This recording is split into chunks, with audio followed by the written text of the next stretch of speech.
Hi guys guys इस session में हमें सीखना है टाइप्स ऑफ सेल्स। गाइस आपको पता है सेल्स भी डिफरेंट डिफरेंट टाइप्स के होते हैं, जिसमें मैंने मेजरली दो टाइप के सेल को कैटेगराइज किया है यहाँ पर आप लोगों को थोड़ा बेटर वे में समझाने के लिए।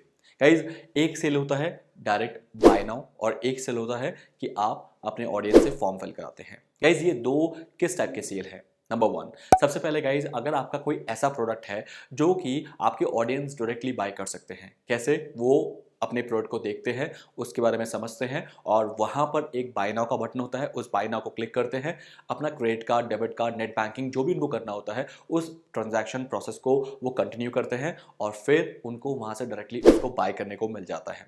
वो होता है डायरेक्ट सेल। अब वो डायरेक्ट सेल गाइज उसी प्रोडक्ट के लिए पॉसिबल है जहां पर लोग उस प्रोडक्ट के लिए बहुत ज़्यादा आश्वस्त हैं कि ये प्रोडक्ट मुझे लेना है और उस प्रोडक्ट के लिए वो बिल्कुल डिटरमाइंड है कि हाँ यही प्रोडक्ट था जिसको मैं ढूंढ रहा हूँ। गाइज वो बहुत जेनरिक प्रोडक्ट होते हैं, मतलब जिन प्रोडक्ट की अवेयरनेस ऑलरेडी बहुत ज़्यादा अपने ऑडियंस के बीच में आपके होती है, वहाँ पर डायरेक्ट सेल्स पॉसिबल है। बट गाइज बहुत सारे ऐसे प्रोडक्ट्स हैं जिन पर डायरेक्ट सेल्स बिल्कुल भी पॉसिबल नहीं है। उस केस में पहले आपका ऑडियंस आपसे बात करना चाहता है, आपके प्रोडक्ट को और डिटेल वे में समझना चाहता है किसी ह्यूमन के थ्रू। अब यहाँ पर कोई ह्यूमन उसे असिस्ट नहीं करेगा क्योंकि आपका जो ऑडियंस है वो ऑलरेडी क्लियर्ड है कि यही प्रोडक्ट मुझे चाहिए था और उसने जाके बाय कर लिया without talking to any human.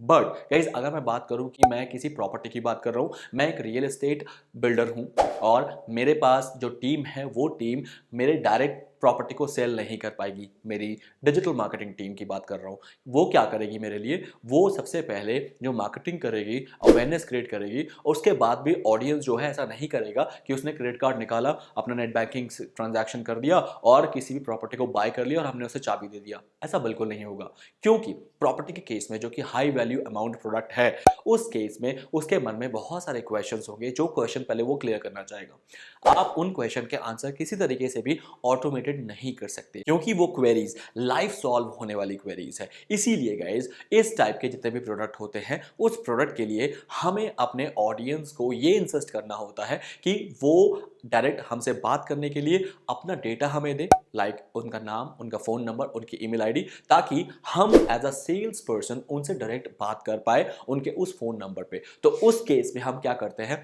हम एक लीड फॉर्म बनाते हैं। गाइस लीड फॉर्म भी कैसे ऑप्टिमाइज किया जाता है और करना चाहिए इसके ऊपर भी हम आगे बात करेंगे, बट अभी मैं आपको टाइप्स ऑफ सेल्स का बेसिक स्ट्रक्चर समझा रहा हूं। गाइस हम लीड फॉर्म इसलिए देते हैं ताकि जैसे ही वो लैंडिंग पेज पे हमारे प्रोडक्ट की नॉलेज ले चुका है, अब वो हमसे बात करना चाहता है कन्विंस होके कि हाँ इस टाइप का अगर प्रोडक्ट हुआ तो मैं लूंगा, लेकिन अब बाकी जो क्वेरीज हैं उसके आंसर वो किसी ह्यूमन से ही लेना चाहता है क्योंकि हाई वैल्यू अमाउंट प्रोडक्ट है। तो उसके लिए क्या करेगा वो, हम उसे ऑप्शन देंगे कि आप अपना नाम, email ID, phone number, maximum इससे ज़्यादा कुछ नहीं मांगते हम, ये आप हमें प्रोवाइड कराइए ताकि हम आपसे डायरेक्ट कांटेक्ट कर पाए। तो वो फॉर्म हम वहां पर उसे देते हैं। गाइस बहुत सारे केस में हमने इस फॉर्म फिल को भी सेल माना है क्योंकि अगर कोई आपको अपना डेटा दे रहा है इसका मतलब वो एक हॉट लीड है। हॉट लीड कौन होता है? जो खुद से आपके प्रोडक्ट पे इंटरेस्ट रख रहा है। अगर ऐसा कोई ऑडियंस आपको खुद अपना जो डेटा दे रहा है तो वो कन्वर्जन ही माना जाता है, लेकिन वो लीड कन्वर्जन होता है। और अगर आपका लीड जनरेट करना ही गोल है तो आप मान सकते हैं कि आपने सेल कर लिया है।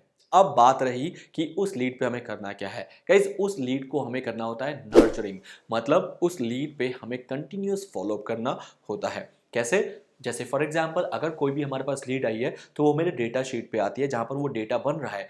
अगर ऑडियंस अपना जो डेटा दे रही है वो किस शीट में आता है, अब उस शीट के डेटा पे हमें करना होता है sales follow up. Guys sales follow up completely काम होता है सेल्स टीम का, उसमें डिजिटल मार्केटिंग टीम कुछ नहीं करती। हाँ डिजिटल मार्केटिंग टीम उस पर एक बैक सपोर्ट देती है जिसमें वो रीटारगेटिंग या फिर ब्रांड विजिबिलिटी या फिर ऑटो ईमेल फॉलोअप इनको करके अपने सेल्स पर्सन को, जो भी इनकी सेल्स टीम है, उनको बैकअप जरूर देती है ताकि विजिबिलिटी अगर आपके ऑडियंस के सामने आपकी क्रिएट रहती है तो आपके सेल्स टीम को ईजी हो जाता है आपके उस पर्टिकुलर डेटा को कन्वर्ट करने में। तो गाइज आई होप आपको टाइप्स ऑफ सेल्स का बेसिक स्ट्रक्चर समझ आ गया।